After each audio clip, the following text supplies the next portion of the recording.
morning. Another Sharp in the Axe episode. This one's going to be about blood flow and the importance of blood flow. Now, I'm sure everybody's aware the body is mostly made up of water, and within that water, the body is mostly made up of blood. Everything that comes with the body is about blood flow. From the nutrients we intake, and traveling through the body. And in the fitness realm, whatever you want to call it, when we think of blood flow, or we think of blood in the body when it does come to fitness, is we think of cardio, we think of the pump, things like that.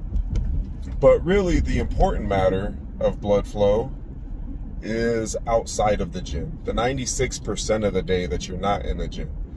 This is where the blood flow really matters, and for many reasons. Now, one reason being is you do not burn fat in the gym, okay? You burn fat outside of the gym. Now, when people talk about raising your heart rate, so cardio does not burn fat, for instance. Cardio does not burn fat. What it does is it spikes your metabolism to eat at the fat. Basically, fat is stored energy that was unused, or stored for survival because your diet timing's out of whack, or cortisol levels, things of that nature. That's something separate. So when you're outside the gym and you're sitting on the couch, you're doing daily activities, if you're in a caloric surplus, or your diet is on point, your body will eat away at the stored energy. That fat is then transported through the bloodstream. You don't sweat it out in the sauna, none of that shit. You don't burn it in the gym.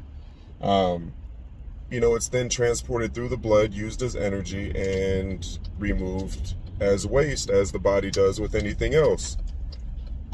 Now, with that being said, blood flow is extremely important. Now, anything that takes repair, the repair process of torn muscles or injuries or anything like that, involves light blood flow, the transportation of nutrients, or new cells, dead cells. All of it is caused by blood flow, light blood flow. That's why when you have a rest day, it should not just be sitting on the fucking couch all day. It's an active rest day. All rest days should be active rest days. Go for a walk, go for a hike. I'm not saying an active rest day go do another workout. Also, I think rest days can be slightly overrated also, but again, separate matter. So again, light blood flow repairs the body. Now, the big thing is with blood flow, it being the transportation of fat or nutrients or things of this matter. If you ever notice, most people have their weight carried, or they just have this pudge, this bulk of fat that literally starts at their waistline, like right where you put your belt. See where I'm going with this? Right where you put your belt, or actually the style is making a comeback, so I don't want to say just the 70s or 80s or whatever it was, when the high-waisted pants were a thing. All right, when those high-waisted pants were a thing, a lot of teachers and things like that, people like that, have these you call them fupas, like the big the big hunk of fat just above the woman's crotch area, below the belt line, where the belt line would be. So personally, again, I have no scientific backing, and if there is scientific backing, I haven't done the research on it. This is my personal theory, and it's my personal theory because I've done my own trials on myself and other people I do know, or do help, or do work with. The constriction of blood flow might cause things to A, not move properly, for one. B, it's going to block that up. Think of it as like a beaver dam, okay?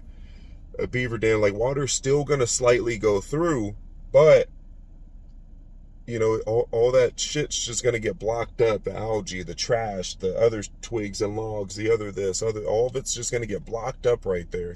And it's still going to keep flowing kind of downstream. But all this is blocked up down there.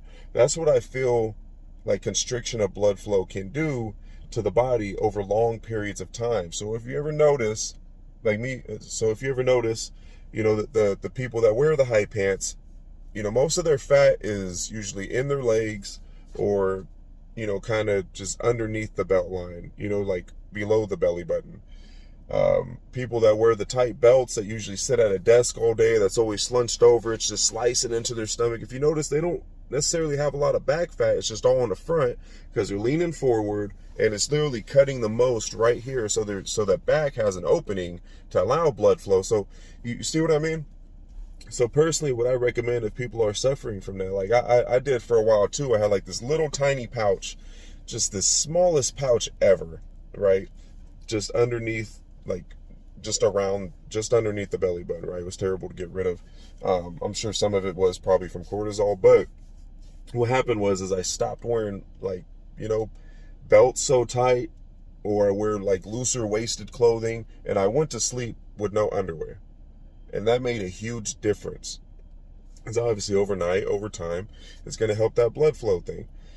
But that's just, people don't understand just the importance of blood flow. And if you have something going on, like if you got a dirty mouth with cavities and you got, gingivitis, it's going to flow through the body. If you have something going on with your feet, something nasty going on with your feet, it's going to flow through the body.